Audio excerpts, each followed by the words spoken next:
श्री गणेशाय नमः। इंदिरा एकादशी व्रत कथा। धर्मराज युधिष्ठिर कहने लगे कि हे भगवान, अश्विन कृष्ण एकादशी का क्या नाम है, इसकी विधि तथा फल क्या है, सो कृपा करके कहिए। भगवान श्री कृष्ण कहने लगे कि इस एकादशी का नाम इंदिरा एकादशी है। यह एकादशी पापों को नष्ट करने वाली तथा पितरों को अधोगति से मुक्ति देने वाली होती है। हे राजन, ध्यान पूर्वक इसकी कथा सुनो। इसके सुनने मात्र से ही वाजपेयी यज्ञ का फल मिलता है। प्राचीन काल में सतयुग के समय में महिष्मति नाम की एक नगरी में इंद्रसेन नाम का एक प्रतापी राजा धर्मपूर्वक अपनी प्रजा का पालन करते हुए शासन करता था। वह राजा पुत्र, पौत्र और धन आदि से संपन्न और विष्णु का परम भक्त था।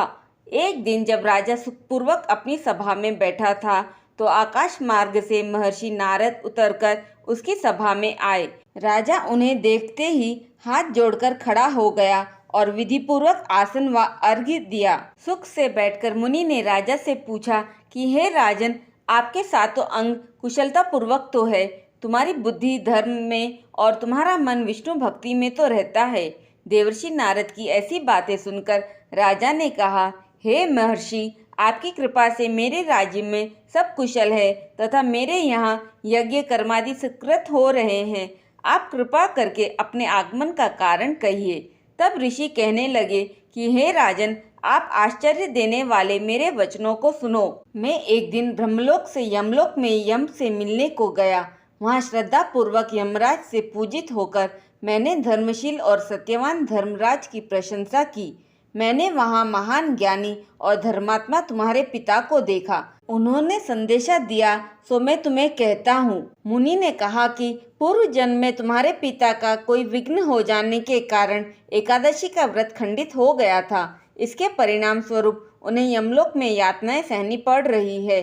सो हे पुत्र, यदि तुम इंदिरा एकादशी का व्रत मेरे निमित्त करो तो मुझे स्वर्ग की प्राप्ति हो सकती है। इतना सुनकर राजा कहने लगा कि हे महर्षि, आप इस व्रत की विधि मुझसे कहिए। नारद जी कहने लगे, अश्विन माह की कृष्ण पक्ष की दशमी के दिन प्रातःकाल श्रद्धा पूर्वक स्नानादि से निवृत्त होकर पुनः दोपहर को नदी आदि में जाकर स्नान करे। फिर श्रद्धा पूर्वक पितरों का श्राद्ध करे और एक बार भोजन करे।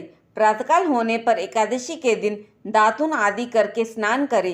फिर व्रत के नियमों को भक्ति पूर्वक ग्रहण करता हुआ प्रतिज्ञा करे कि मैं आज संपूर्ण भोगों को त्याग कर निराहार एकादशी का व्रत करूंगा।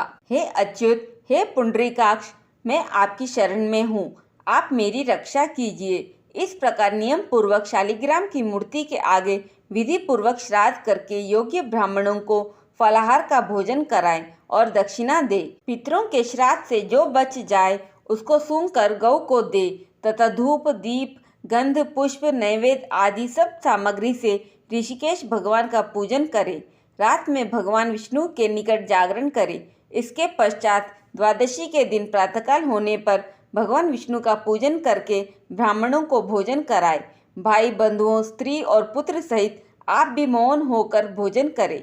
नारद जी कहने लगे कि हे राजन, इस विधि से यदि तुम आलस्य रहित होकर इस एकादशी का व्रत करोगे तो तुम्हारे पिता अवश्य ही स्वर्गलोक को जाएंगे। इतना कहकर नारद जी अंतर्धान हो गए। नारद जी के कथनानुसार राजा द्वारा अपने बांधवों तथा दासों सहित व्रत करने से आकाश से पुष्प वर्षा हुई और उस राजा के पिता गरुड़ पर चढ़कर विष्णुलोक को चले गए।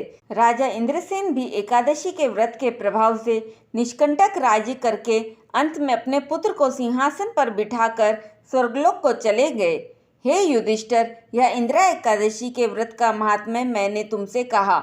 इसके पढ़ने और सुनने से मनुष्य सब पापों से छूट जाते हैं और सब प्रकार के भोगों को भोग कर वैकुंठ को प्राप्त होते हैं। बोलिए श्री हरि लक्ष्मी जी की जय। बोलिए श्री विष्णु भगवान की जय।